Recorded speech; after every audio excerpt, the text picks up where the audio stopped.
Yeah, Michael. All right.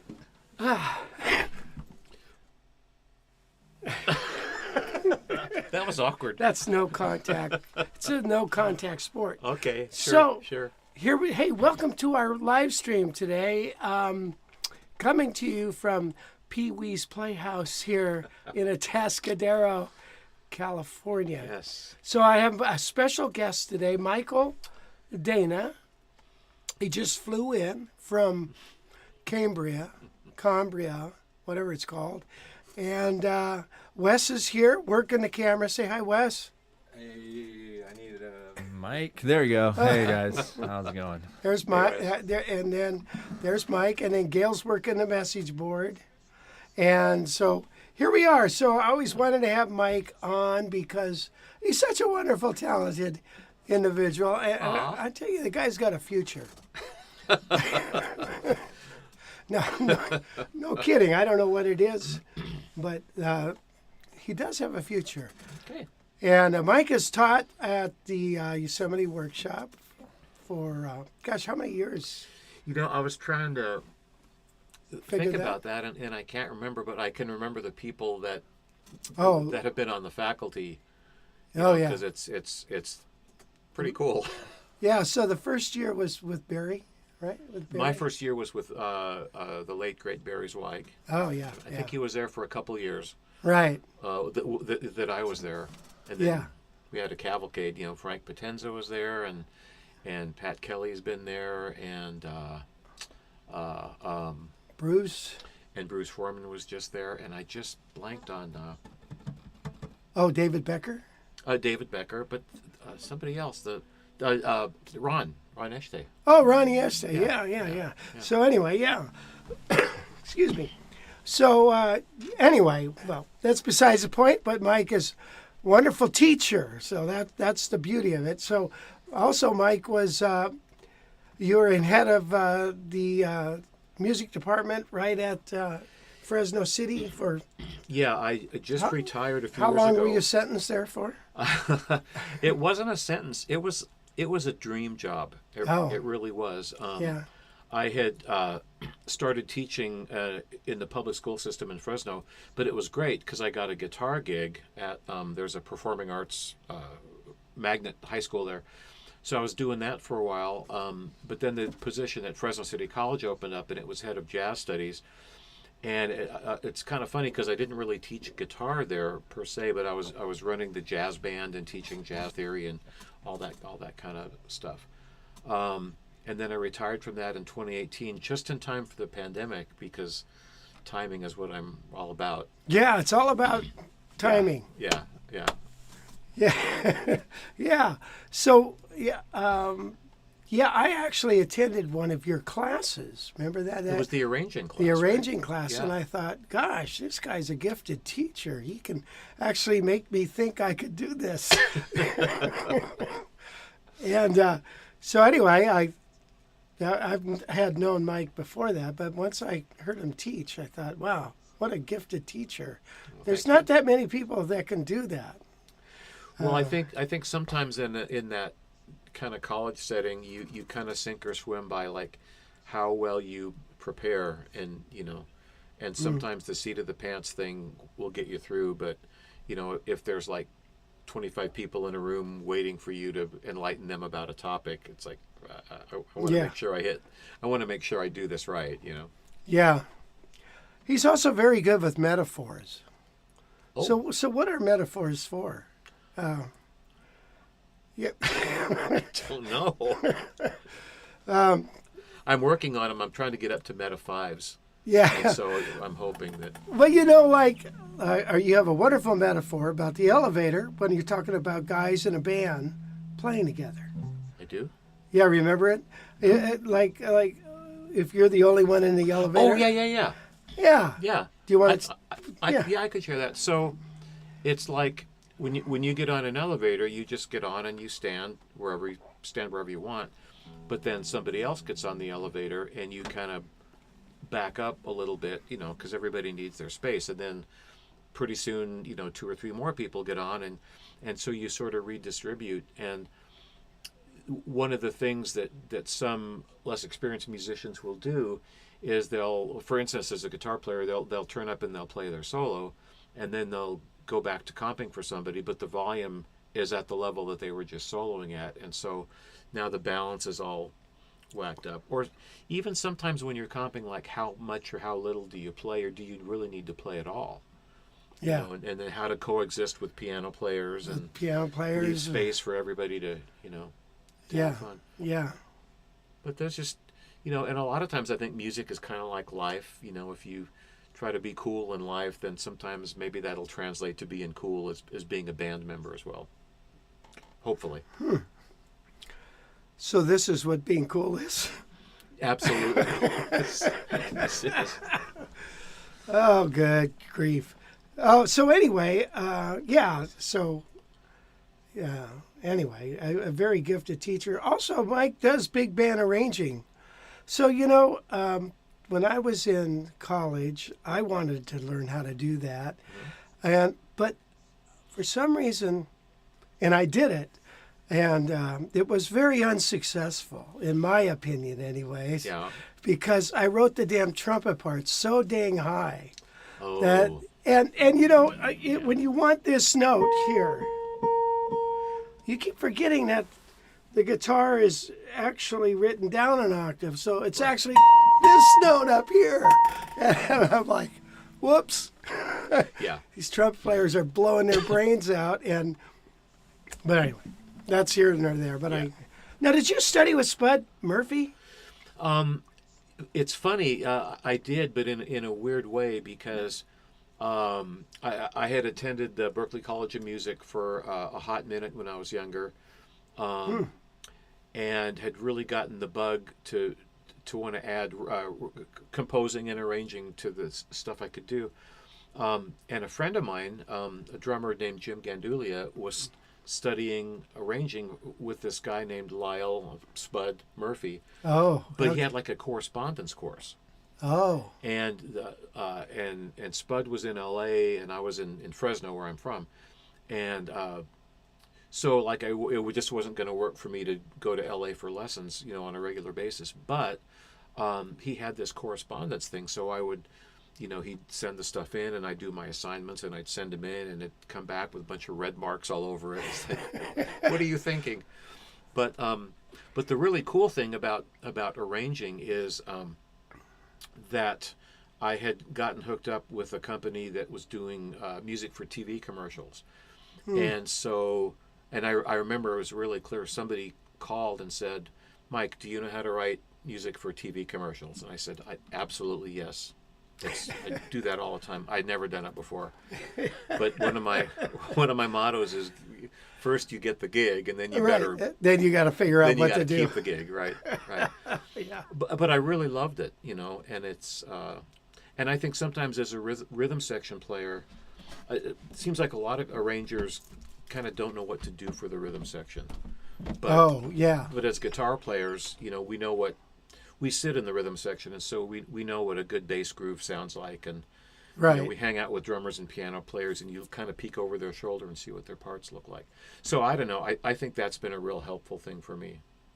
One of the things that I felt didn't work so hot for me, being a rhythm player and a guitar player and a weak reader, because we didn't grow up reading. So something that I thought, well, this is, this, whatever I play,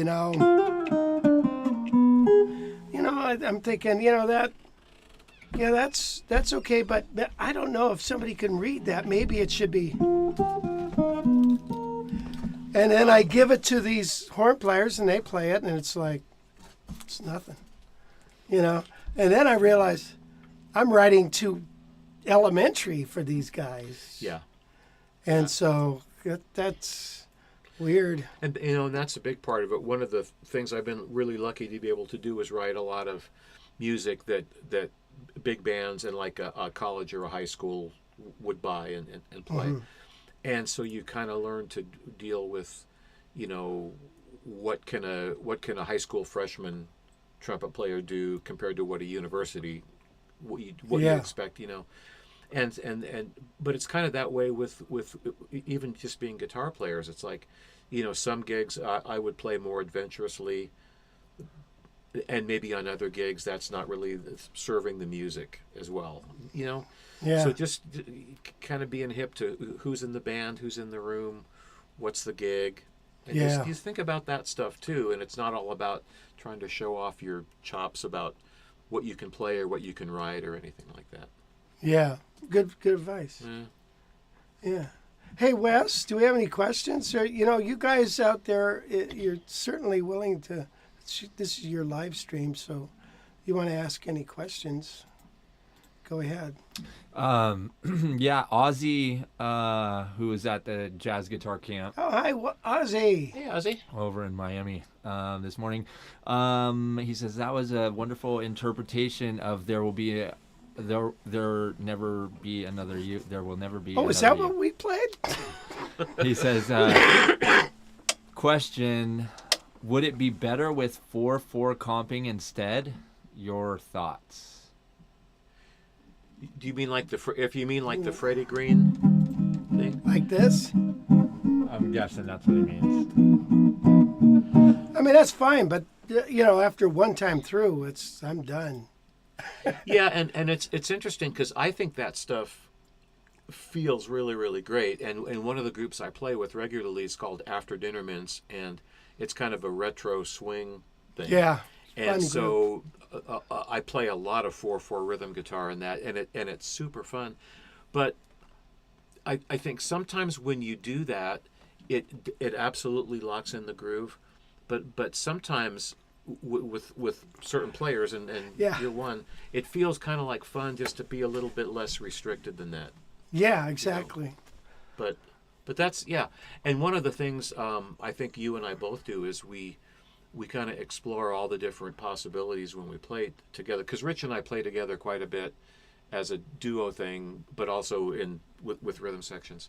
But that's always been kind of a fun thing. And sometimes it's very contrapuntal, and sometimes it's Freddie Green rhythm guitar time.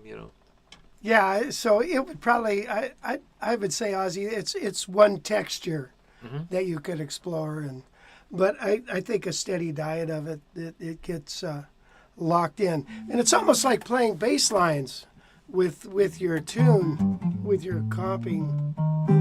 Now, once you stop that, it's like something's missing, So now you have to either make that adjustment or don't even go there, or wait till the end to go there. It's kind of different. So, I hope that answers his question. Mike mentioned we do play a lot together, and one of the things I hate about playing with Mike, especially when it's recorded, I'll hear a recording, and I'll think, oh shit, man, I sound really good. I'm like digging. I didn't know, and then I realized, that's not me, it's Mike. See, that's what I think too. I'm like, wow, I was really wait a minute, that isn't me. So yeah, way to go, buddy. But I think a lot of guitar players get a little too freaked out about, well, how do I sound, and do I sound good enough, or do I sound better than so and so, or you know what I mean? And I get it, because especially when you're improvising, you're kind of putting yourself out there, and it's risky and all that. But I think one of the things that's that came to me when I got older was, it's like, I'm a human being. I'm gonna play wrong notes. I'm sure I played my share of them in that thing that we played to open with. But one of the really fun things about being a jazz musician is, if you don't play any wrong notes, it means you're not taking any chances and you're not trying something new. Because that's a good point. I don't want to be the guy that learns 20 million licks and then just recycles them. Right. But if you do play a wrong note, you gotta figure out how you're gonna correct that and make it sound like that's the thing you meant to do in the first place. Right. Yeah. A little bit of CYA going on there. CYA. What's that? Cover your actions. Yeah. Well, Joe Pass says, you play a wrong note, make it right in what you play after. Exactly. And then there's a Miles Davis quote about something wrong notes. There are no wrong notes, something like that. There's wrong notes. Trust What? me, I know this. The problem is, one wrong note is okay. Two, and then three, Yeah. and then four, it's a little much. Of course, then you're outside. Yeah. But you know, like in another, play a F minor 7. So he's playing F minor 7. So if I play a B, I don't think anybody's going to go, oh, that's just gorgeous, man. You should play that more often. Yeah. But if I go, then all of a sudden that mistake sounds like a little chromatic way to Right. get into the chord tone. And then maybe Yeah. I'll do something similar after that, and then it's like, oh, the guy's a genius. It's like, Yeah, no, wow. the guy's really good at covering his actions. Yeah, that's a good point. Al in here had a question here. He said, finally an expert in horn charts. Was Pankow's the trombonist with the group Chicago? Yeah. Were his charts any good? I thought they were, but I'm just a fan. Yeah, do you mean if you mean the charts that he wrote for the band Chicago? Yeah. Man, I remember I had those albums. I think the first one came out in '68, I want to say, or right around. Yeah, probably so. I was in college. Yeah. I was in high school because you're Make me smile. a lot older than me. You're like Oh, so much older than me. That's true. Yeah, Yeah. I forgot. Yeah. But I think those charts are great. And I remember we were in the high school I was at, had some really, really good players in it. And so for our high school talent show, there's a guy named Rick Seberg, who's a wonderful recording engineer, and he's a year older than me. And so he transcribed the introduction from that one Chicago album. The Oh, yeah. horn parts, everything, totally nailed the transcription. And we had the same band as Chicago, but Oh, high cool. school kids. And so we played that tune, and we just thought we were the baddest thing ever. So, I think the thing with writing charts is that they got to serve the music. So I think the Chicago horn charts sounded great. I was a big fan of Blood, Sweat, and Tears at the same time. Tower of Power, I love that band. yeah. And I think all the horn writing for that stuff was really good, and it sounded right, And I think sometimes with arranging with arranging, people, learn, well, here's drop 2 voicings, and so they think that they have to follow like a playbook and they have to do it this way. But I think you got to start from like what's going to make the tune sound the best, Yeah. and And once you hear those songs, you couldn't hear them again without those exact horn parts. Right. You wouldn't Right. want to change a thing. right, yeah.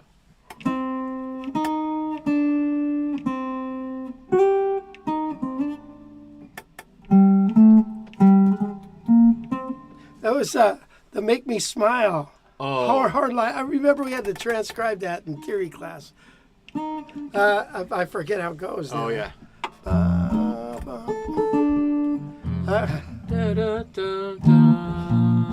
Yeah. Yeah. Tell me you would stay. Make me. Yeah. Oh Wow. man, so that's a lot of years. Yeah, that's crazy. So we had similar influences, like a lot of people our age. Mm-hmm. I know I'm a little older than you. It's not much, though, Mike. Well, it's a lot. It's a substantial amount. 30, 40 years. Yeah.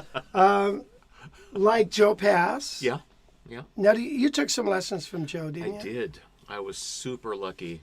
Yeah. Yeah, a friend of mine had a cousin that worked in the studios when Joe was doing a lot of that stuff. This would be like Wow. early 70s probably. Right. And he said, my cousin, I can get you Joe's number through my cousin. It's like, of course you can. Sure, Yeah. And sure enough, a week later, he gives me a little piece of paper with this number on it. And I just felt like, and I stared at it for the longest time. It's like, I'm afraid to call this number because I know. He's going to answer. it's Joe Pass, Yeah. But it was really, really.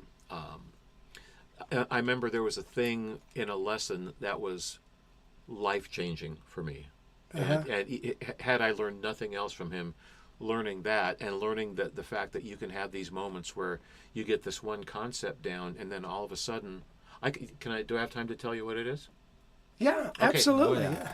So I went in for my lesson, and I'd never met him. And he said, well, we should probably play something. And I said, sure. He goes, what do you want to play? I go, well, I don't know, Green Dolphin Street? Sure. And he asked, E flat or C? And I said, oh, well, C. Okay, so we're playing Green Dolphin Street in C. And I'm sure a lot of people watching this know that tune.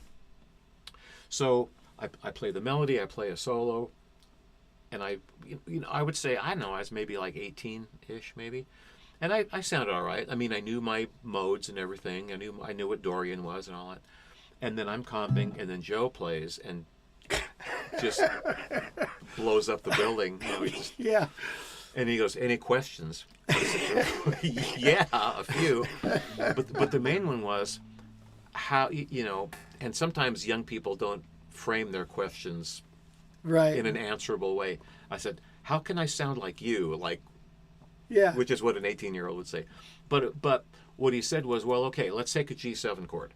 So, and this is Joe talking, he goes, when you think of G7, what do you think of? And it's like, damn it, I know this one. Mixolydian. He goes, okay. And so, and it absolutely works for G7, but it's super Vanilla. That's the word I was going to use. And I go, well, so what do you think of? And he goes, well, when I think of G7, I think of A flat minor. I go, what? Oh, yes. But what I didn't do, and I encourage all my students to do this, is if somebody learns something and it's not like clear to them and they don't really get it, don't just nod your head and go, okay, which is what I did. So I go home and I go, well, Joe says play A flat minor over G7, and the only minor I knew was Dorian. So I thought, well, Oh, yeah. Yeah. that G flat, that at G flat F sharp, that's just garbage in G7. Is he having some fun with me or something? Or why would he tell me? And then just by accident, I played the melodic minor. Yeah. Oh my God. And that introduced me to the melodic minor scale, and then it has modes too, right? I mean, every scale can have modes. But the ones of the major scale are fine, and you absolutely need to know those. But the next plateau for me was the melodic minor scale and all of those modes, because that's where you get the Lydian dominant and altered dominant, and that cool thing to play over minor 7 flat 5 chords, so you don't have to play the Locrian, which I hate Locrian. Yeah. But the Locrian with the raised second is pretty sweet. So anyway, so I give him credit for that. It's higher math. Oh no, No, it's easy. Okay. But all those things are somehow related to the melodic minor. Right. So just like if somebody can play a B flat major scale on the guitar, a C Dorian physically feels the same thing. It's different in that the notes are different. But anyway, that was a long answer to the question about kind of a life-changing moment.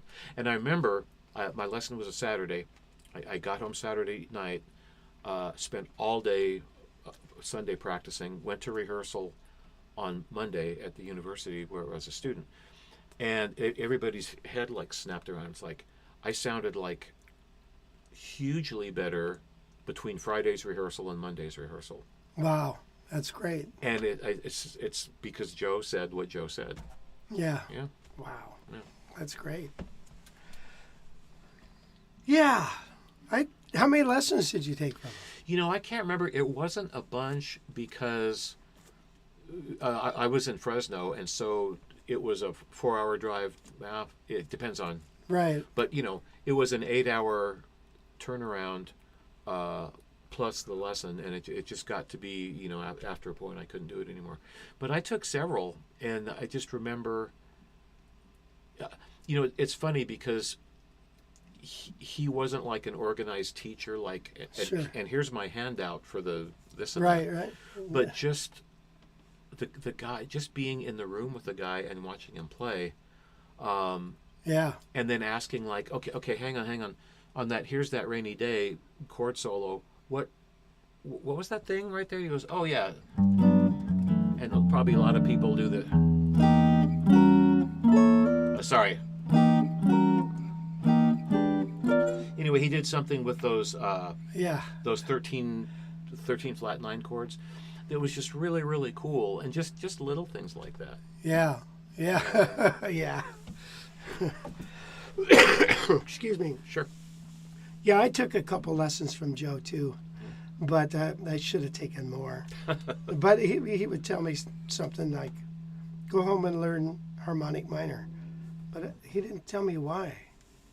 No, well, that's what I mean. Yeah, it's like, or how to even use it, you know. But But in a way, maybe I should have. you know, in fact, in my retirement life, I'm teaching. There's a college in San Luis Obispo called Cuesta College, and last year I started. I took on their jazz guitar studio, and I have a handful of students down there, and one of them was talking about a video that he'd seen by Tim Lurch, who I had seen do some teaching at the Rocky Mountain Archtop Festival that happened a couple months ago in Right. what was September, I think. And so I'm getting this secondhand, and this is Tim's thing, but about how sometimes we get so much information that we're almost like a deer in the headlights with that. And sometimes it's better to take one thing and really master it, which I believe. And I also think that when, like, Joe tells you should learn harmonic minor, that you would go, well, I'm sure you did this, and you go home and you go, well, if Joe said it, I'm doing it. Right. Yeah. But I wonder why he would say that. And then you start to fool around with it, and you figure out that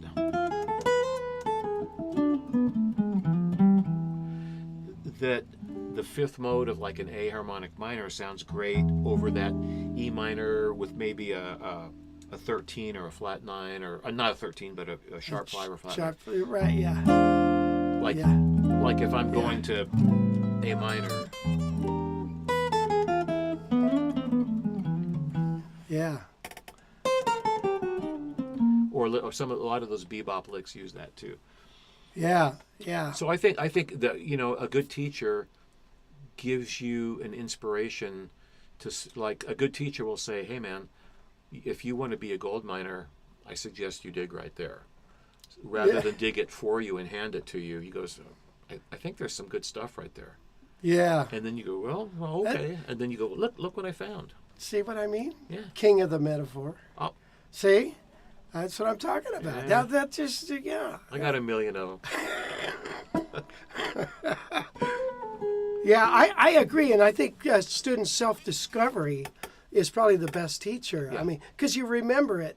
Otherwise, you get a stack of grids and stuff Yeah. and notes, and it's like, how am I going to remember this? Yeah. You know, so it's interesting. Yeah, and I'm really glad that I'm continuing teaching. You know, a lot of people is like, why are you doing that? You don't have to do that anymore. It's like, no, you don't. I don't have to do it. Right. First of all, I totally remember being a kid, and I remember I had to have been under 16 because I couldn't drive. So my single mom drove me to jam sessions around town so that I could sit in. Oh, and I nice. would look at, you know, and I was like a, 14, 15-year-old kid and could play like 4 tunes or something. But some of these older musicians in town would actually tolerate me, and they would say, hey kid, that's pretty good. You know, you're not playing the bridge on that tune right, and you should learn how to Right. play the head. And, you know, when you're playing in line with a tenor player, phrase with the tenor player. It's like, oh, yes sir, you know. Yeah. Huh. So just the idea that somebody would take their time to like help out the next gen, Right. I always really respected that, and so I try to do that too. Well, that's good. That's fantastic. That's definitely, they're lucky to have you. That's awesome. Thanks. Wes, do we have any other comments on that? Gordon Zoot, who's watching from Birmingham, England. Ooh. He said, "Love that 775 that you got there." And then, what guitar is Mr. Dana playing? Well, the answer is it's an Eastman 146, right? 146, yeah. T I think 146. T14, yeah. Which is a little bit thin. Well, not Thin a little, body. but a thin body. But it's a carved top, Right. and there's no sound block under the bridge. Right. And so I ended up with this guitar. It was a guitar that Rich had, and at the time I was doing a lot of teaching overseas at these jazz guitar workshops in, England and not He's England. the teacher to the world. Like we went to Thailand and Yeah. the Middle East and Cyprus and Hong Kong and Shanghai, and Dysentery is your best friend. I never got sick. But the traveling, like if I had that guitar, and I don't have one of the Kelton cases, and Yeah, that. and it's just a big pain. So I just wanted to have something that was a little bit smaller. Mm-hmm. And so I asked Rich about it, and he said, "Well, I have this one, and I think it was used, and Yeah, well, no, I think I had gotten it. It was a second or something. yeah, it was a B stock. Yeah. I remember you saying that. Yeah. And so I said, "Well, can I take it home and mess with it?" And Rich is cool, and he goes, "Well, yeah, absolutely." Yeah. And he never got it back. Yeah, I noticed that. Plus that other one. Yeah, and the I said 180. I gave him two options, and That's right. he said, "Well, I think you don't want to break up this pair." Well, So- there's all the jokes about the wives or spouses, I should say, of guitar players, and it's Right. like, do I really need two more guitars in my house? Yeah. Not really. But my wife Julie was so cool, and I said, "Hey, honey, Rich let me borrow these two guitars, and I can't decide, and they're both just really cool." And she said, "Why don't you just get them both?" And I went, "The girl of my dreams." Yeah, it's nice to have a supportive wife. Amen. Absolutely. Very much. Anything else, Wes? Yeah, let's see. Danielle Emberly asked, do you both have a similar approach to chord melody? Would you come up with similar voicings, or would they be totally different at different places on the neck? Well, I've been, lately, I've been advocating this to a lot of my students, is playing stacked fourths. So you harmonize a melody.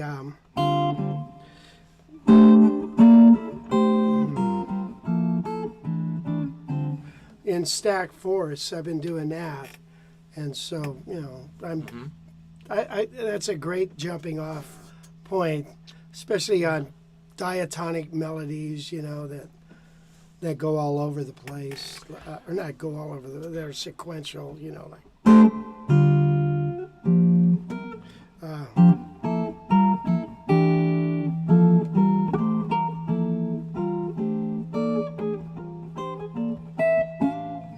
What key do you?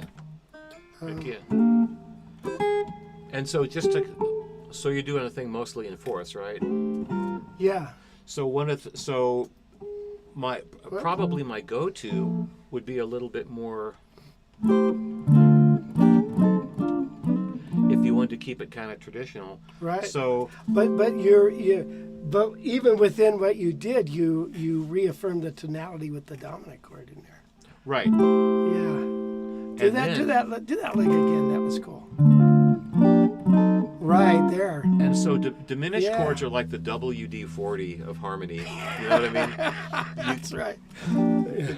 Because the thing with diminished chords, and I know a lot of the people watching know this, but a diminished chord is like a dominant chord flat 9, but without the root.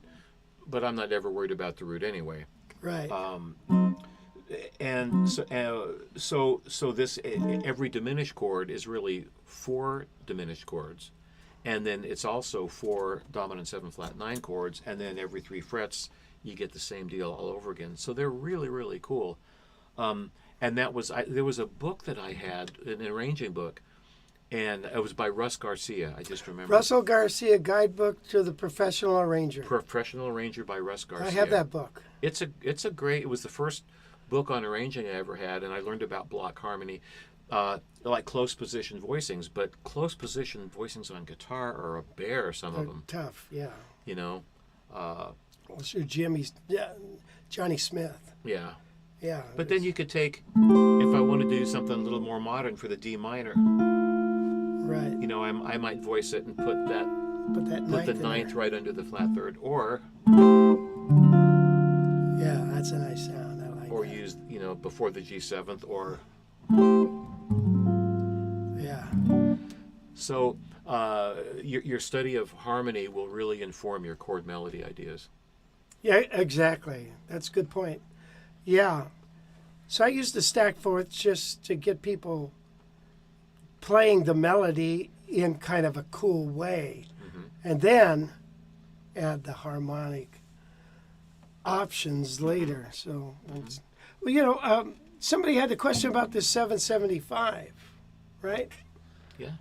It wasn't a question. It was just noted that Oh, you okay. had it, but yeah. Yeah, this is the one I got two of them. And you've seen the one before, and I just got this one up and running. I replaced the pickup covers and the bridge because they were very discolored and stuff. Actually, the whole guitar. That's the thing about young guys. I think it was a younger guy that had this.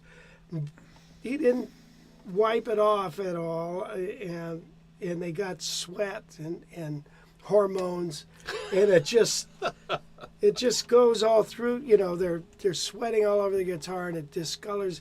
I worked on getting this thing to shine for a good 2 hours, just the top on this.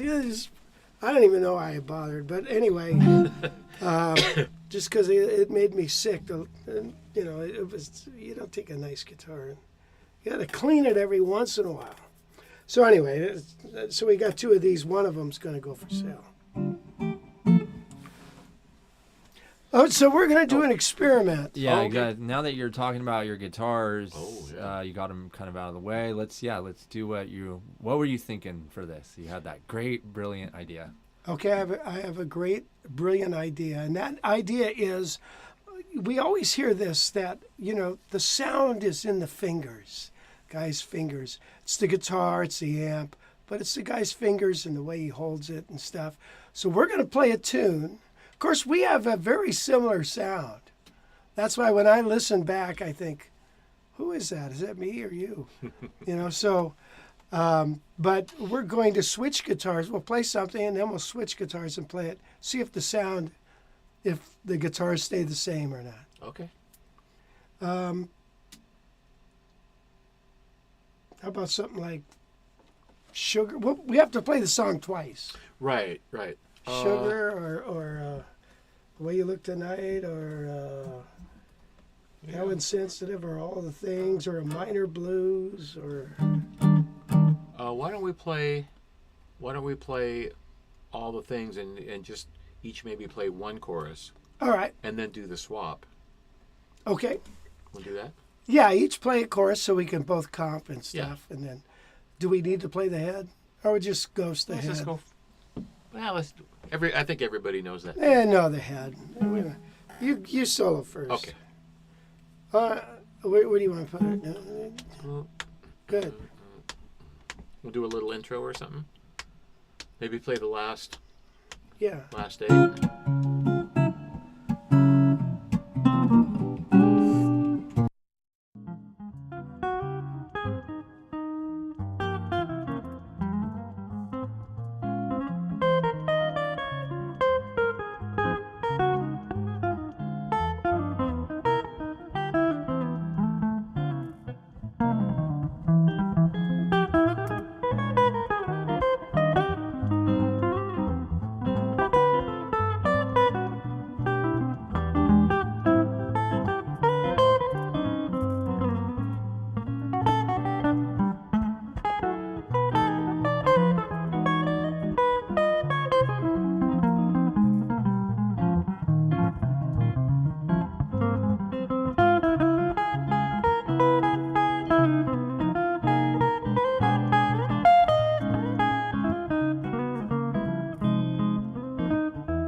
Oh, nice.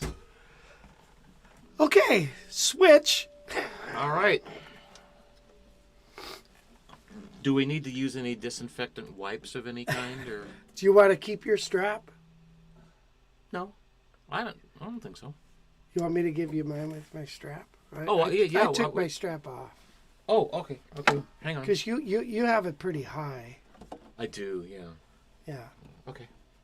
Yeah, we can do that. There you go.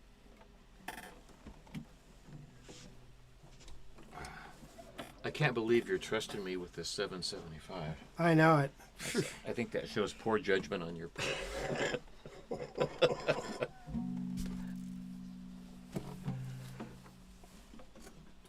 Yeah, a lot of people are saying that Eastman sounds good. Oh yeah, it does. You know, it's Yeah, it's cool. and I played this thing a lot. I don't know. I don't know why I sold it. I guess I just sold it.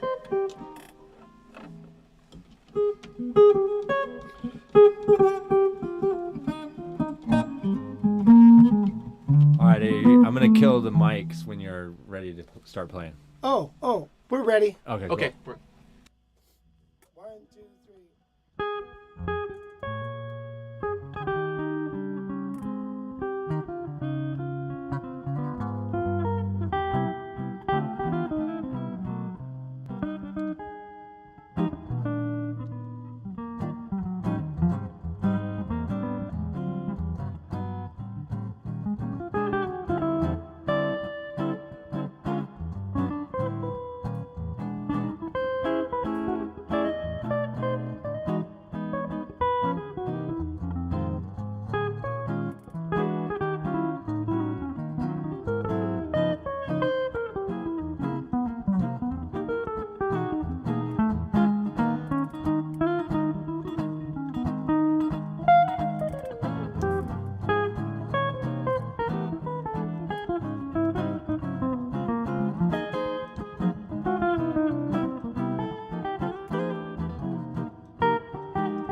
This is too much fun.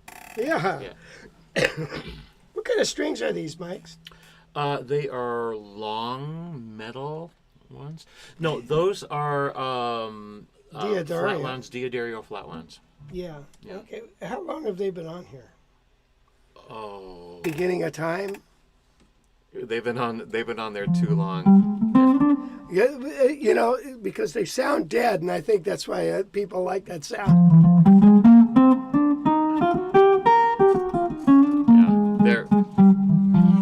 Yeah, they should be changed. You got me there.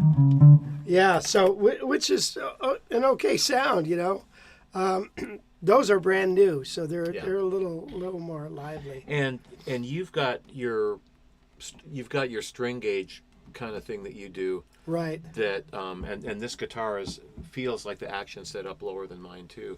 Oh yeah. Although yours is pretty good, but yeah, that is lower. But this is like super low. So you can't really dig in too much on that. Right. And I think maybe I probably dig in harder because Rich is the master of that super light. You're like if you were a cat burglar, you would never be caught. You're just like a ninja. You just ninja picker. Ninja picker. That's him, Rich Severson, NP. That's funny. Yeah. Yeah. So, what do you guys think? Does it matter? Does it matter between? Is it the player or is it the guitar or what is it? I mean, I don't know. I couldn't tell a huge difference. No, like I said, me and Mike have similar sounds for some reason. I don't know why. Yeah. Well, I think, I don't know why either, except that I think coming up we kind of grew up admiring and listening to a lot of the same players. That could be Howard Roberts. Yeah, I'll tell you, for me, and I'm sure it's the same for you, and this is not necessarily chronological order, but it was Wes for sure. That was right. First. And then I think maybe it was Howard after that. And then it was Joe, and then Pat Martino was my hero for a while. Did you get into Tal Farlow? Some, yeah. It was. But, yeah. I had a guitar teacher in town that kept telling me about Tal Farlow, but I could never find any of the albums. And I was like 14, and I wasn't like. Right, yeah. I wasn't that hip. But when I went to Berkeley, it was amazing. They had a library with every album, and they had turntables, and this was in the 70s, mind you, so they had reel-to-reel tape recorders. And I remember writing to my mom, and I said, send me all the 7-inch reels of tape you can muster get. Really? Because I would just go into the music library and check out 5 albums and play them and listen to them, but while I was doing that I was recording them to this reel of tape. Yeah. And then I would mail those back home, and so I really boosted my music collection a lot that way. Do you still have those tapes? I wish I did. Yeah. And I had recorded cassettes of my lessons with Joe and during a move. So really? I'm just wow. sick about that. Yeah. It's all right. I have a friend who's got an album of Joe's that's never been released. Oh wow. Wow. That's pretty cool. Yeah. Okay. Yeah, so people are just saying that, Stephen K says he actually likes the Eastman sound better. Yeah, it all sounds nice. It's definitely player more than the guitar, Joel Powell says. It all sounds amazing. They both guitars blend very well together. That's true. It almost, if we played it right, it would almost sound like somebody's got 20 fingers. Well, but I think you told the story, and I can't remember who the player was, but somebody was asking him about tone, and Rich says that the person you were telling the story about said, "Well, here's my tone control right here." Uh-huh. But I also think it's I was just talking to a student about this. The angle that your pick crosses the string, if it's flat against the string versus if it's angled a little bit, you get it. So here's me playing. Rich's guitar and my pick is laying against the string, and I'm going to angle it a little bit. And I don't know how that translates on the live stream, but in here it's like, It's so much mellower. yeah. And also that there's like a little bit less resistance. Yeah, it's easier to So pick. I get for me anyway, I get the little bit darker sound that I like, and it's also a little bit easier to play. So my pick is not completely parallel to the string all the time. Right. Yeah, I really have it like that. I find I can't even do it like that. When I'm playing Miserlou, then I absolutely don't do it. Don't play it.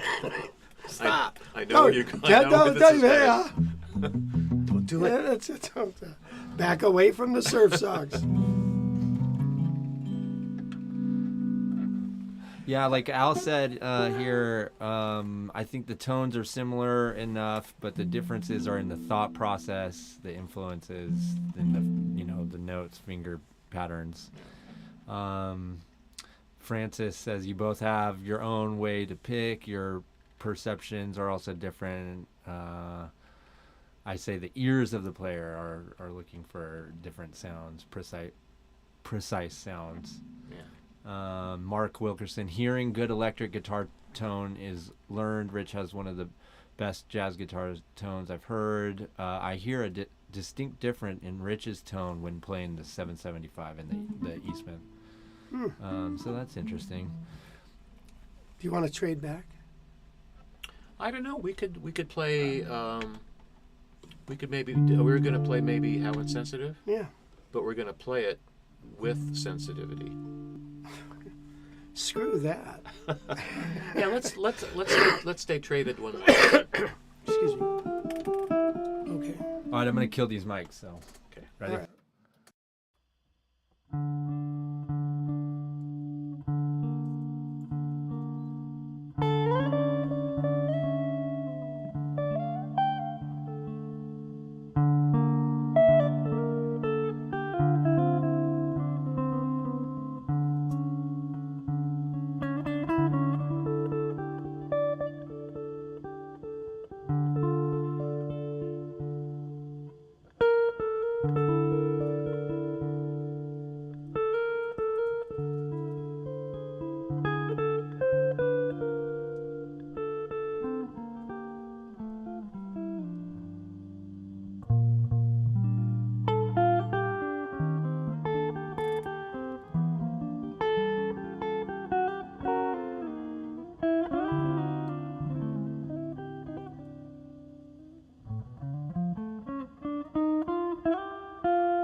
Nice, brother. Way to end every song would be.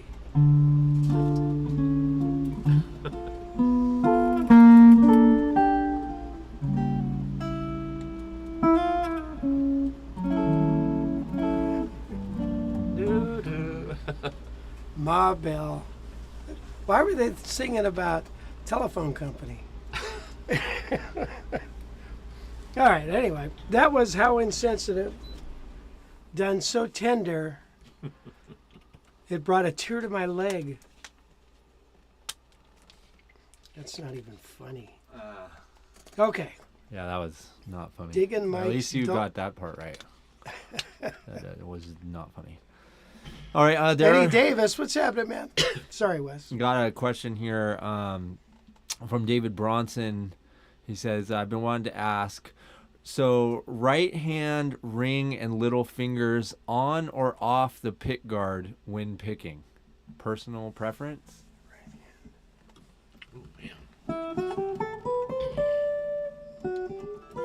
Mine kind of hang around there. Yeah. Mine kind of graze the top or something.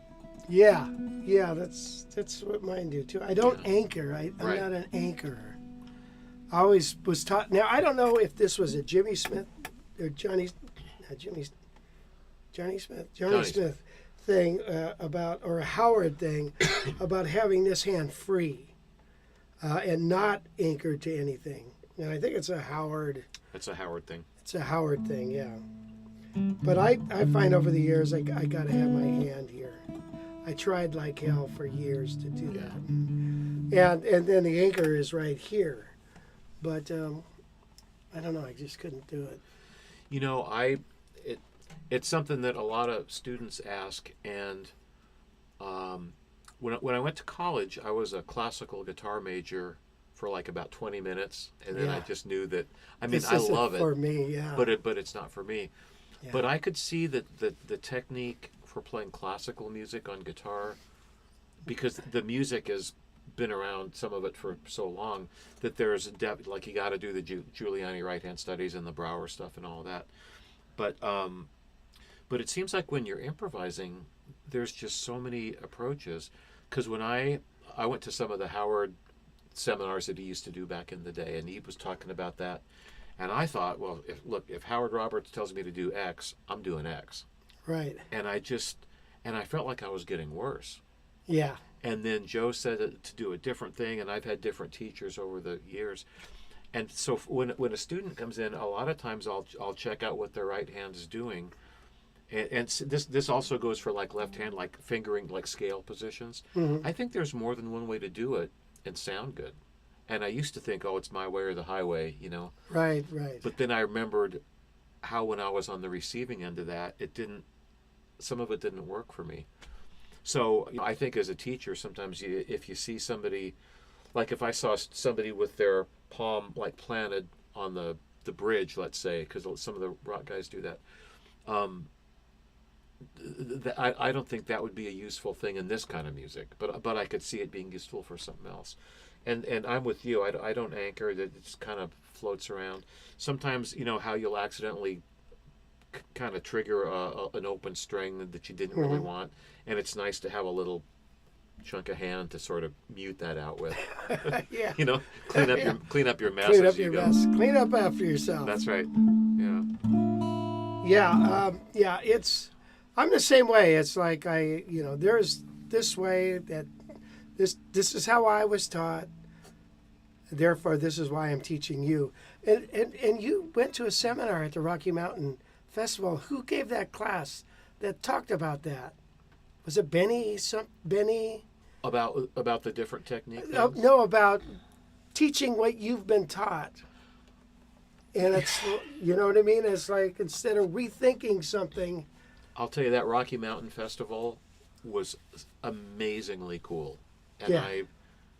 I guess that was the second one, or maybe they had done one pre-pandemic. One or something. two before, yeah. Yeah, but anyway, I just thought I was going to go, and it blew my mind. Yeah. And during the day, I think there were 3, maybe 4 rooms, and at 10 o'clock, you know, like Rich is doing a seminar in one room, and Yeah. Ted Ludwig's in this room, and Tim Lurch is over there, and Benny Green's over here, Yeah. and so it's almost like, oh man, I got to choose. I know. And I took notes, and I recorded stuff on my phone, and it was I forget what the original question was. Oh yeah. Oh, about the one fella that said that. Yeah, that I can't remember who it was. There was so much information, but I think it's really true. Yeah, you relate to what you were taught, and a lot of times maybe what you're taught wasn't right. And for instance, I was taught a strict alternate picking, Me too. and then I found its limitations. And then Tommy Tedesco is the one who said, "No, you got to do economy picking." Yeah. And then, once I saw that, it's like, okay. And then I think it was Frank Gambale who does the economy picking backwards. Yeah. And it's like, well, that makes perfect sense, you know? So it's like, geez.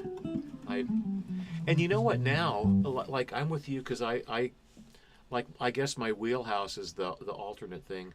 But now I find that I think less about what picking technique am I using, and I hear how I want the line to be phrased. Right. And so I hate it when players say, well, what do you think about an X situation? They go, well, I don't think about anything. I just play. Yeah. But I guarantee you they thought about it a ton at some point.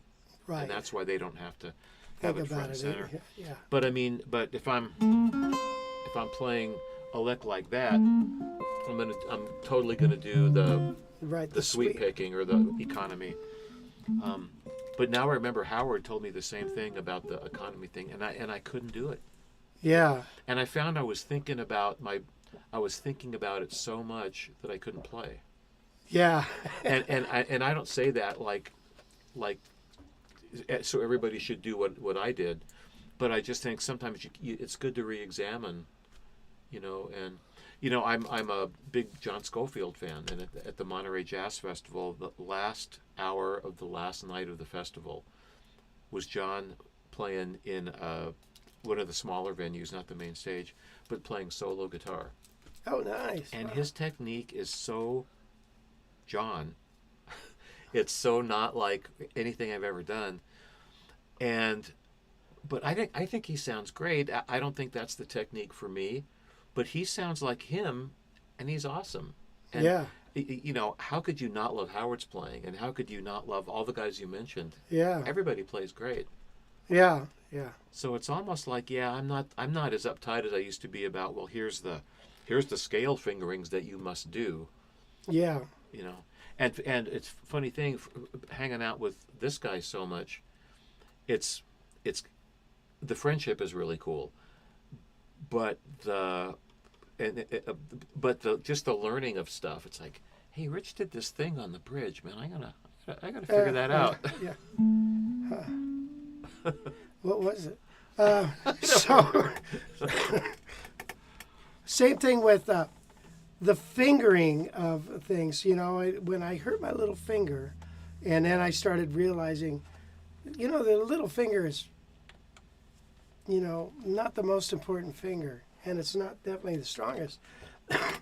I started looking at even Howard, and I saw, Howard, I always thought, building, had to use all four fingers. You had to do this, you had to do that. And then I watch him play, and I'm thinking, he's not using all four fingers. And I even mentioned that to Jay Roberts, and I said, I saw the video of your dad, man. And he's like, using three fingers. And Jay goes, what's with that? I don't know. He doesn't even know. So, so even playing scales with slurs, because that's the real life, really, is to play more, I think you want to play with the least amount of effort as possible, especially the older you get. And, when a really cool thing about teaching at the college and directing the jazz ensemble is, like, I'm not a saxophone or a trumpet or trombone player, right? And so I couldn't tell you play this trombone note in third position because I don't know all that stuff. But every singer and every horn player that's good, they never tongue every note. They would never go ta ta ta ta ta ta because it just sounds horrible. And on guitar, if you really pick super hard on every note, it sounds so percussive, and I just don't dig it. Yeah. And when I was a kid, there was a guitar player in Fresno named George Rossler who was the guy. Right. And I finally got a lesson with George one time, and I said, "Okay, man, who do I need to be listening to?" And I thought there was maybe a bunch of guitar players I hadn't heard of, and he was going to enlighten me. He goes, "Oh, well, you got to listen to Dexter Gordon, Sonny Rollins, Sonny Stitt." He's just naming saxophone players, and mostly tenor players, but not all. And I thought, well, what are you listening to tenor players before? And he goes, "Just listen to it, and you'll know." Yeah. It's like, oh. And so trying to get that horn-like or that vocal kind of phrasing, and eliminating, like one of the things I dig about your playing is you're so you get around with such a it looks really effortless. Like when I just watch you play, I go, man, how's he get all those notes with that minimalist kind of right hand thing? Yeah. But it's really cool. Now you're all self-conscious. Right? Yeah. What? What?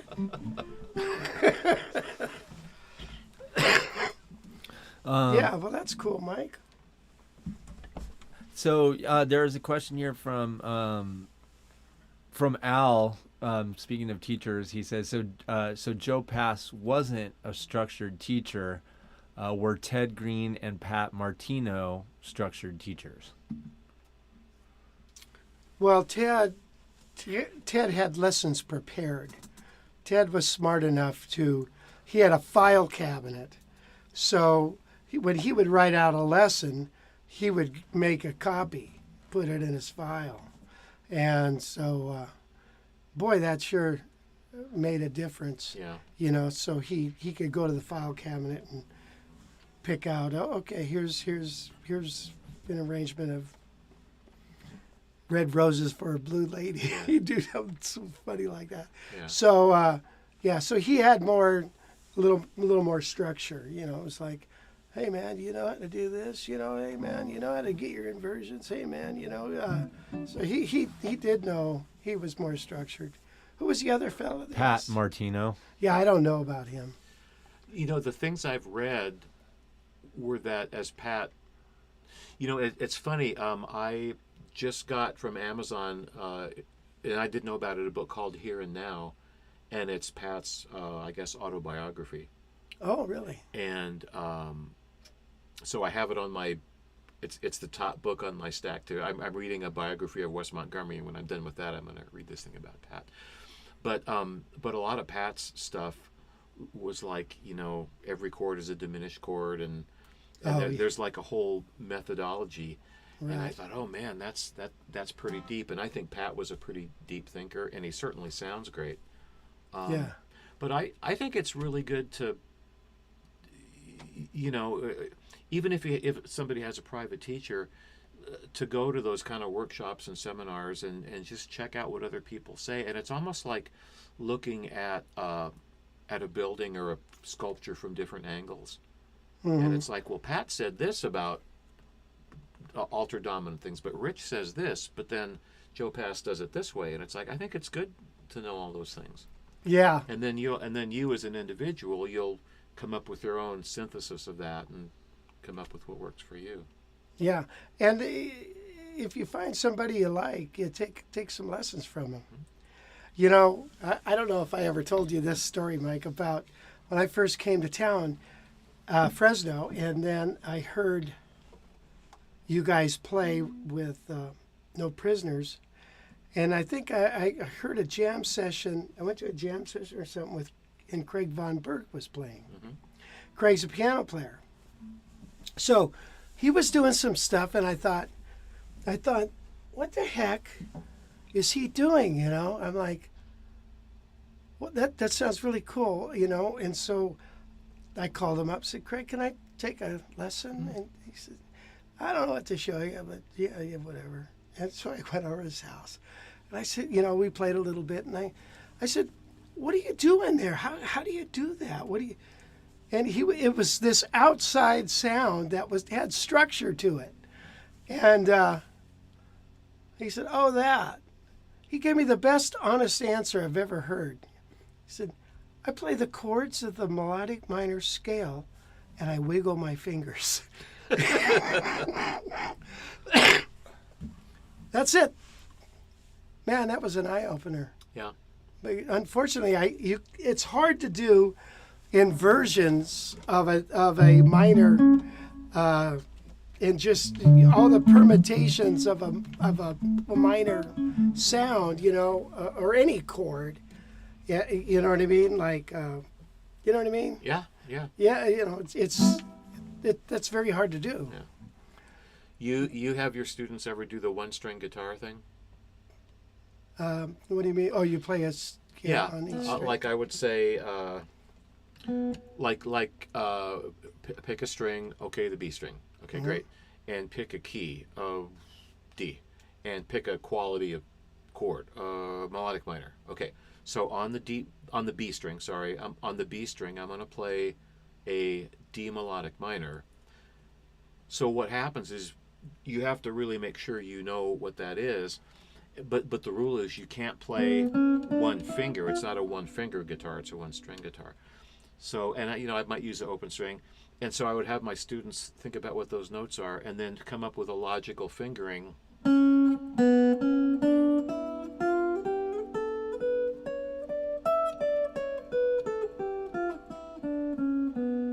Oh, And yeah. that's that. And then if you were to play like a B minor, can you play a B minor 7 flat 5? I think so. It goes like this. Yes, that's the one.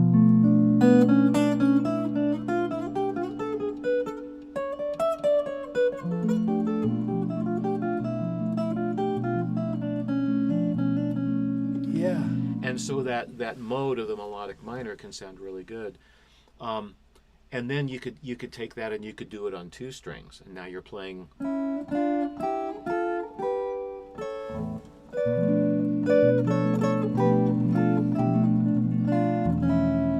Right? Yeah. And then you could try to play it on maybe the G and the B strings, or you could play it on 3 strings. And so it really, just when you think you know the fingerboard pretty well, Yeah. you start doing that, and I just feel like I get my butt kicked. Yeah.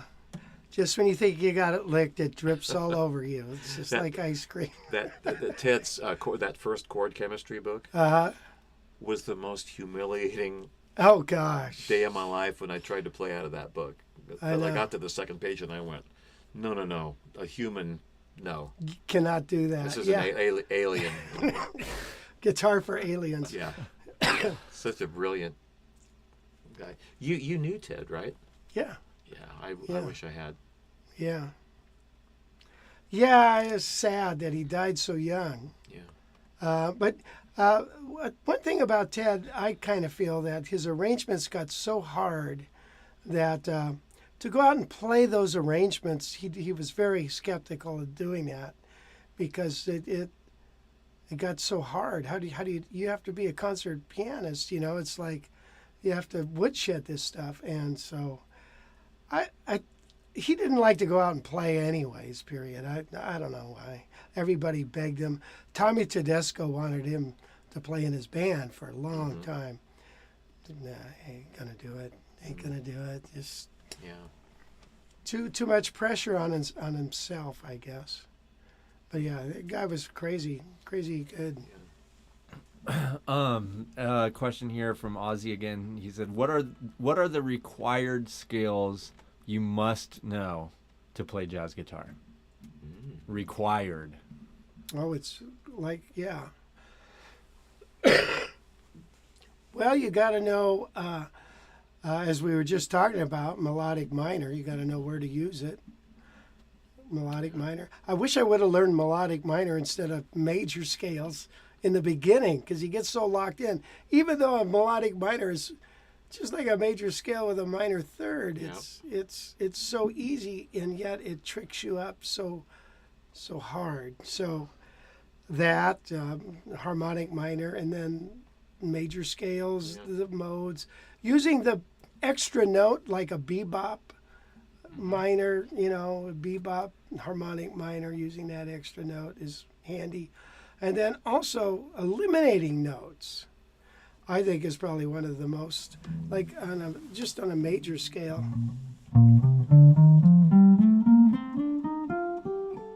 When you play that, play that, this is like a leading tone. It's a tetrachord leading to this note. So it's like the scale is already resolving.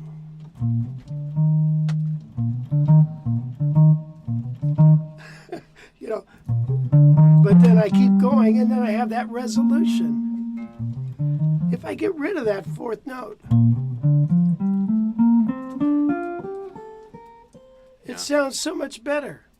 Yeah. You know, so that's what is that called? Hexatonic, devil scale. Or I remember Pat Kelly at the Yosemite workshop at one point did a little presentation on that, and that was kind of mind blowing for me, because sometimes you think there's this super cool thing that I don't know, and Right. it's like Indiana Jones and the hexatonic scale or something, and I just gotta find that thing. When sometimes the thing is like the major scale that you know and love, but just ditching the fourth Yeah, gives it like a new coat of paint. yeah, exactly. I would add to that list the diminished scale. Oh yeah, And the thing to remember about the diminished scale is it's a series of whole step, half step, whole half. But if you think of it as whole half, like if I start on G, A, B flat, and so on, then that would work for like diminished chords, which is great, but they're not that common. But if you think of it as a half whole series of notes, then it has a whole bunch of different names, and people call it different things. At Berkeley, I learned it as the dominant 9-tone scale, which is kind of a mouthful, but I like it. 9-tone scale. Huh? Yeah, because if I play it on C, 1, 2, 3, 4, 5, 6, 7, 8, when you get to the octave, that's the 9th note. And so it's got an extra note in the scale because it has more half steps than normal. But that way, like if you play a C7 sharp 9 or A13, that same scale can do all these things. Yeah. And I remember when I was at one point I was fascinated with Chick Corea, and I was in those Return to Forever albums, from the 70s, and then of course later, and I just thought, man, he's doing something that I don't know. Right. It's not melodic minor, it's not Dorian, it's just something else. And that's where I kind of discovered, by doing some transcribing, a lot of the diminished scale things, and I thought, I gotta learn that one. Yeah. Yeah. Wow. That's. And have you avoided pentatonic scales in playing jazz a lot? Pentatonic, yeah, but not blues scales. Yeah. Because But for the longest time, I thought, oh man, I'm not going to play any pentatonic scales, because then I'm going to sound like a rock or a blues player, and Right. and there's not a thing in the world wrong with that. Don't get me wrong, but I'm trying to have this jazz Sound, thing, yeah. and I don't hear Joe Pass playing pentatonic scales, so I'm not going to do it either. But then, if you learn, like the one that we all learned, first thing we all learned, right? Yeah. Right. But if you play an F major 7, Yeah, it's right? beautiful. Or if you play See? yeah. But one of the really cool ones is if you play E minor? No? what am I just kind of brain. Oh, if you play the F major 7, I just had a brain freeze. Oh, yeah, I'm going to play a G major pentatonic scale against your F major 7th. Oh.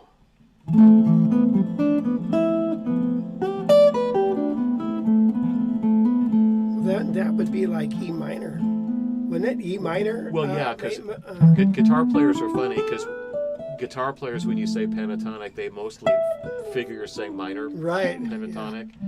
But because I spent so much time hanging out with horn players, I'm talking about major pentatonic. But yeah, the E minor pentatonic, Same deal.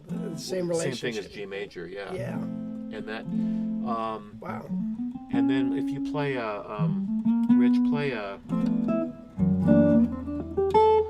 play like a F sharp 7 altered.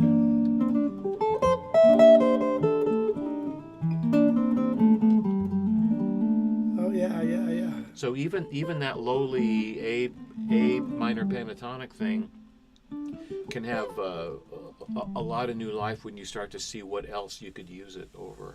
Yeah, that's cool. Yeah.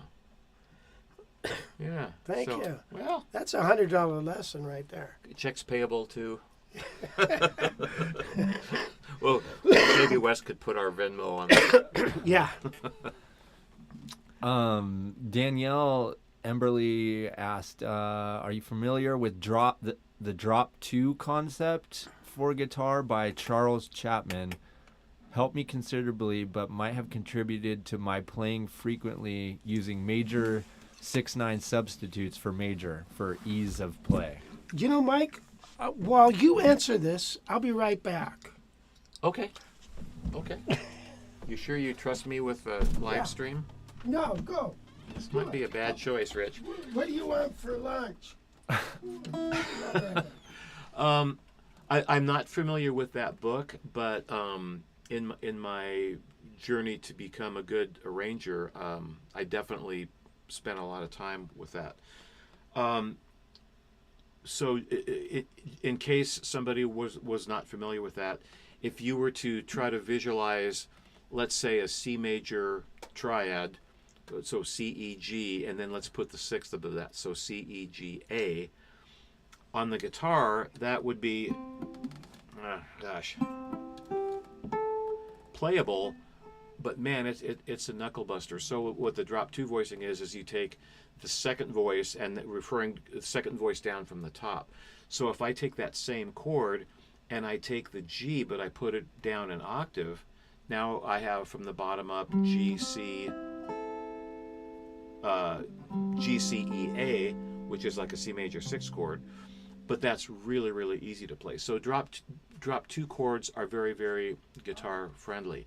And what I recommend students do is you take and practice those drop 2 voicings diatonically up and down the neck, kind of like we talked about before. Pick a key, the key of B flat, the key of F, and just work them up and down the neck. There's a couple of other really good drop 2 voicing books whose names escape me, but maybe if somebody knows, you could put it in the comments for the other people. But the thing that I try not to do is think about chords out of context of where you've just been and where you're going to. And this comes from like learning how to write for a horn section. So and the idea is voice leading. So for instance, if I wanted to play a G7 to a C major 6/9 chord, and I'm going to go rootless, let's say. So if I were to voice it like this, then the D string is really smooth, and the G string is really smooth, and the B string is really smooth, and the E string is really smooth. So together, it sounds really good. So I think working on the voice leading is really critical. It will not only sound better, but it lays way better on the instrument too. Nice. Yeah. Very nice, Mike. Thanks, Rich. I just, wanted to get a, Did I pass the audition? you did with Okay. Flying Colors. I think we're going to have you back again. Okay. Great. Do you want to switch guitars, or you? Oh, yeah. Or we can have you grown accustomed to that guitar? I've grown accustomed to the sound. I'm gonna switch back, because I'm always that guitar's heavy. It is. It's heavy. One of the heavier guitars I own. Oh, here's your strap. Oh yeah. Sorry about that. And I don't know why it's so dang heavy, but it is heavy. Yeah. It seems heavier than a 175. Well, I know. What? Oh, our chords have intertwined. Oh. Wow. We'll sort that out. It's heavy because it's got 2 pickups, Yeah. and it's got just a heavy top. Yeah. Eastman builds thin guitars. The wood is thin on them. Is that me or you? you? I think it's you. It's that chord. I think. Okay. There's a Henry J on here is asking you guys to play a West bebop West tune, Oh, okay. which We do Yeah. 4 on 6 or something. Oh, Or sure. we could do West Coast. Either one. I don't care. What do you- Let's do. Yeah. You want to do that? Sure. Really? Let's do them both. Okay. Ready, set, go.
Yeah, that is the same form as Summertime, isn't it? Yep.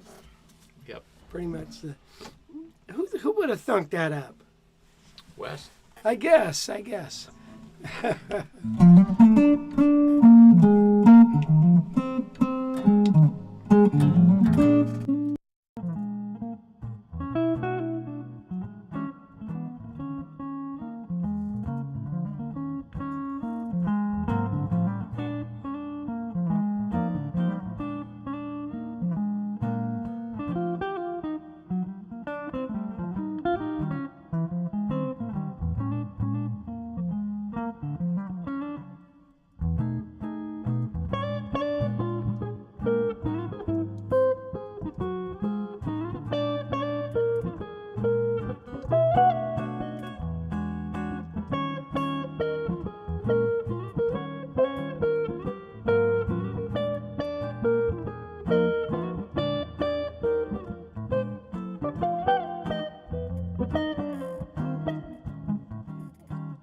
the ending that everybody screws up. Oh yeah. The ending from hell. Yes. That's fun, Mike. Yeah, it is fun. Man. Gosh, you sound great. What are you going to do next Saturday night? We have a gig coming up. We actually, do, yeah. November 17th. Mark it in your calendar. Mm-hmm. Sorry, Wes. You were Yeah, going to at say something? Justin Speakeasy in downtown Paso Robles, 4 to 7 p.m. Thank you. Yeah. There is a good question here from Fred Johansson. Hi, guys. How about amps? What do you prefer? Is it only rock guitarists that prefer tubes in an amp, or jazz guitarists as well?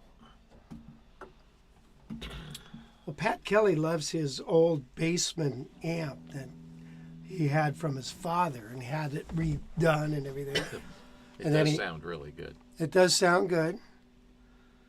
But it's also 4 speakers and weighs 45 pounds, and and then he also has a Princeton, or no, excuse me, a Deluxe.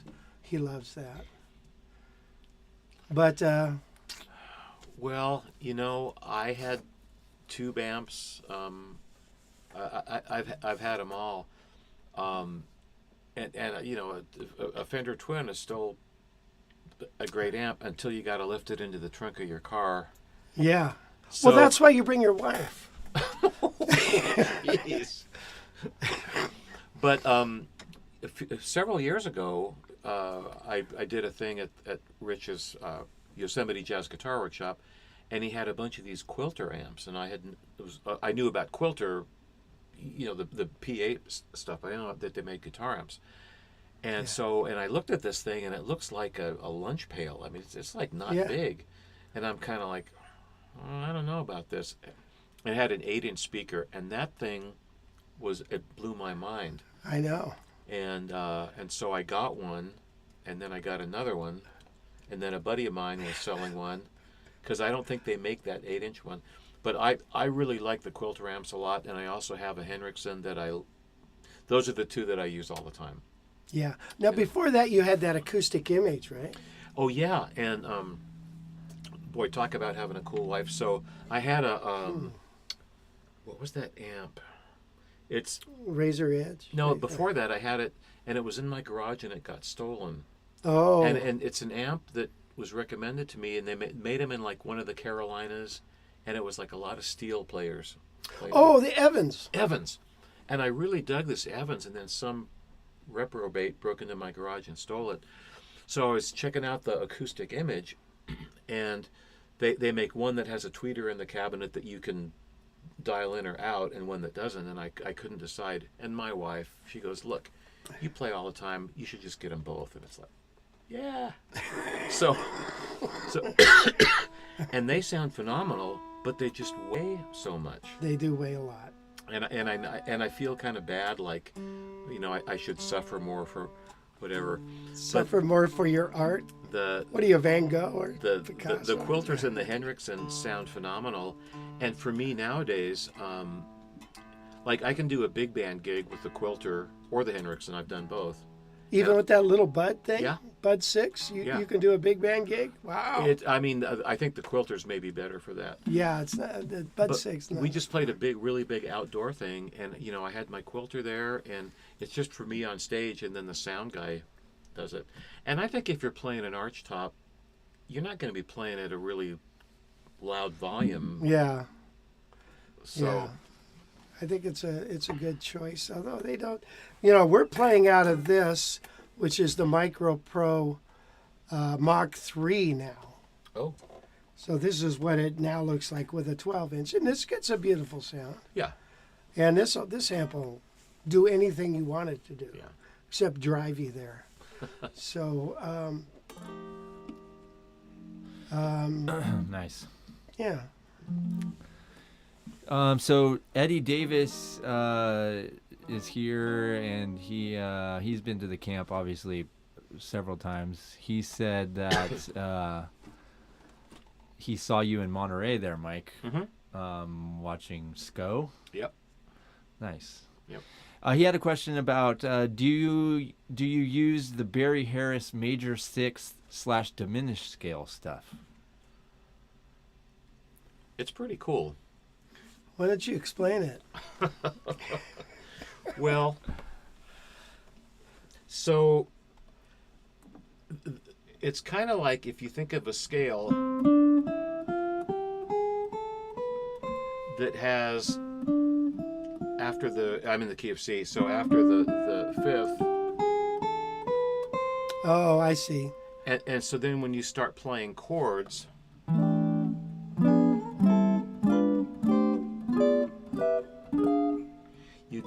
you get all those Diminished. you get all those diminished passing chords, and it's really kind of cool. And I mean I've always known about Barry Harris, but I never really like climbed under the hood. But that's actually something I'm kind of working on now, is looking up YouTube videos, because everybody's Got him. sometimes I think people like have known about this stuff for a long time, but for whatever reason I'm late to the party.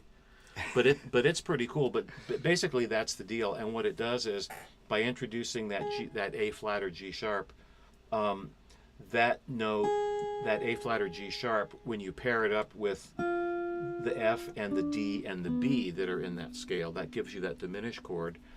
And so you can get all these voicings that sound really good. But like with anything else, I mean, that's a really great sound. And I think of these kind of things as like it's one tool in the toolbox that a good musician should have. Mm-hmm. You know. Yeah. But it's like you can't have a toolbox with like pliers in it and nothing else. You know, it's got to have Yeah. the stuff. Yeah. Yeah. But it's a cool thing, and the Barry Harris videos are worth checking out on YouTube for sure. Yeah. Sweet. Todd Richmond, our buddy down in Lompoc. Hey, Todd. Hey, Todd. Do you have any advice for someone who learned their scales on bass, all parallel fourths, transitioning that to guitar? That pesky B string triples the number of shapes, trying to find the most efficient migration. Yes, it does. Yeah. Probably just stick to bass.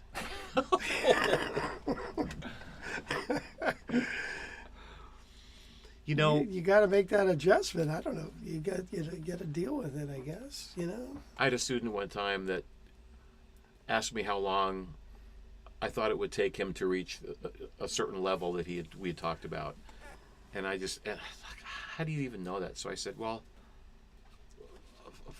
probably how are you describing it? Like probably in 5 years, I think you'll be playing at the level that you're just describing to me. And he goes, well, I said, I don't know, it seems like a long time. It's a lot of work. I go, how old are you?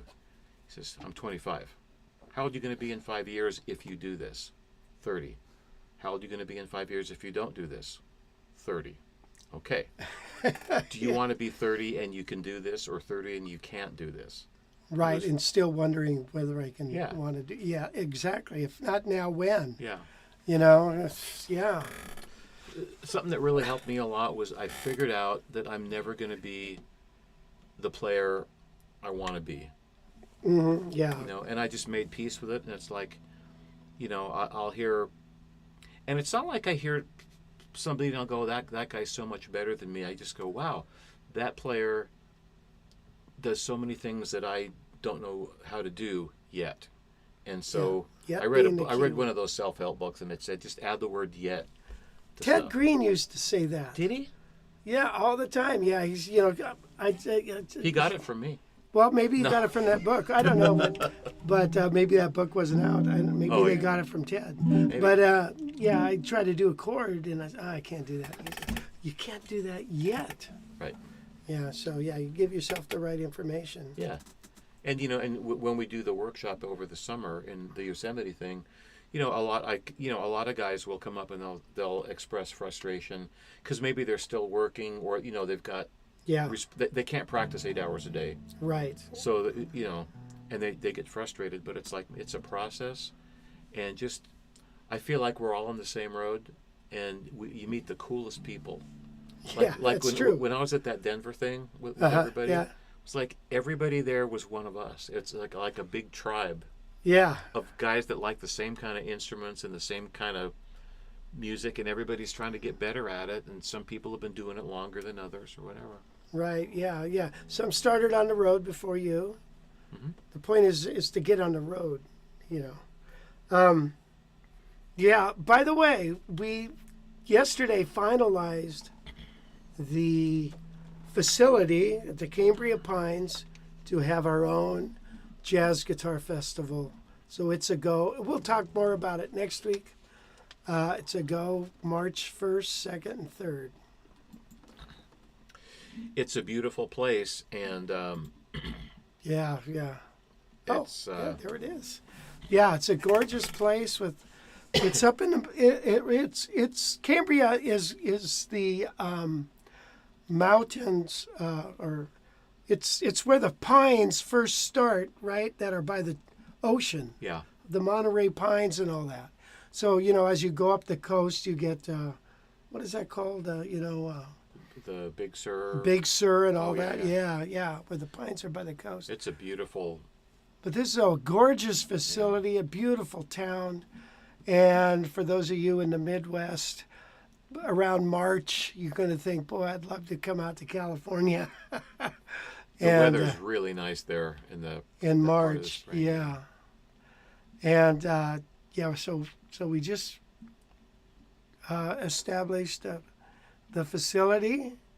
And you can get married there too if you. To your dog. There's one of the meeting rooms and stuff, and so it's going to be really, really fun. And talking about a guitar festival, and Peter's thing was fantastic. Yeah. However, he had so many teachers and things going on at the same time. It's like, how do you pick and choose? And that was my frustration too. And not only that, some of the teachers were frustrated because the audience was divided up between them all. And, okay, this guy over here has got 7 guys. This guy's got 3. This guy's got 20. The other person's got 4. It was a little disheartening in that respect. You go in to see like Pat Bergenson and with... I forgot his name. And there's like 3 people in there. Yeah. Me and Bruce Foreman and one other guy. And it's like, imagine how those guys felt. It's like, oh, jeez. Yeah. And I remember going into things and going, this is like the coolest thing I've seen in a really long time. And why are there less than half a dozen people in this room? Yeah. But it's because there's other rooms. Right, stuff going on. How will this be different than the summer Yosemite workshop? Well, the Yosemite workshop, as you know, is hands-on, all day and night instruction with us teachers. It's me and Mike, Todd on bass, and then a guest instructor. And that's 5 days of intensive stuff where you eat and sleep and play and have fun. Well, this is number one over the weekend, and it's more of one teacher will be doing one class, and it's not, it's not song driven, which we found is number one. What works for Yosemite, and getting up and playing and stuff. So it's completely different. Yeah. But this will be a lot of fun. My vision is classes, during the day, in the bar. You know that bar they got there? I've heard of it. Yes, I've had a cocktail or 2 there in my day. They have a wonderful bar with a stage. We're going to have music all throughout the day. You can meander in there, and so that's our vision. And at night we'll have some real more organized concert things. But during the day it'll be classes and not too many, so you can find some guys. It'll be manageable. There's the bar. Yeah. I think. Yeah. Is there a picture of the stage? I don't know. All right, that's it. it. But anyway, it's a beautiful facility, and the rooms are gorgeous, and it'll be a lot of fun. So we'll have more on that. But Mike, you have a house in Cambria. Yeah, my wife and I have always just loved that part of the coast, and so during the pandemic, which is probably not the best time to be house hunting, and we just thought, well, let's look one more time, and we found a place, and we were able to swing it, and in fact, it made it practical for me to teach at Cuesta, which is in San Luis Obispo. So on the days that I have classes at the college, I come down the day before, and I hang out at the house, and then the next day I go, and it's Wednesday that I'm at Cuesta, and so then coming here on Thursday worked out perfectly. Oh yeah, that's cool. But I'm not just there when I'm teaching, but it's just, Fresno can get pretty toasty in the summertime, and yeah. when it's 110 in Fresno, it's 65 there. And it's like, oh yeah. So it's a nice, big, beautiful home. So you guys are going to be gone. So I was thinking, just kind of leave the keys, and we'll just, I'll invite 30 or 40 people over for a party. Okay, well, we'll talk about that after the live stream. Okay. Yes, there will an event room discount. What does that mean? Oh, maybe. Oh, yes, there is, because there is, Jimmy. And so we'll get all those details out to you. I just wanted you to know that. As a matter of fact, Rob had called me, Rob Riggs, and said, I want to book that thing. I said, well, wait until we finalize it, because you'll get a discount, 15% discount. Yeah. So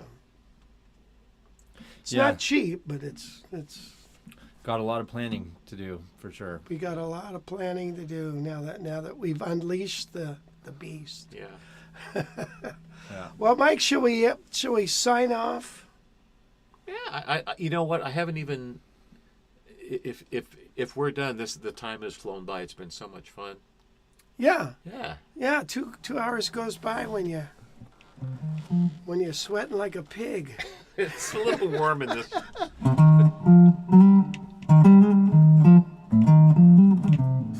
Wes, do you have anything to say? No. Yeah, I'm ready to wrap it up. Unless anyone has any other questions, fire away now, and we'll listen to this song.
Okay, Mike Dana. Give him a big round of applause.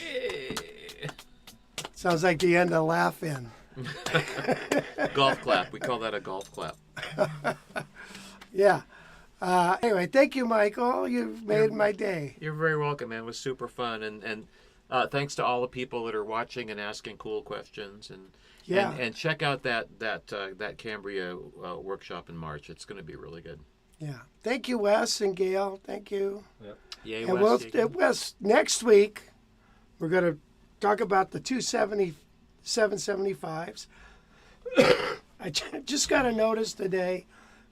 Heritage is shipping me a 575 out of the. This is how it works. By the way, we charged your card.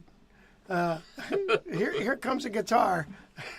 Okay, when did I order that? Oh, a year and a half. Okay, great.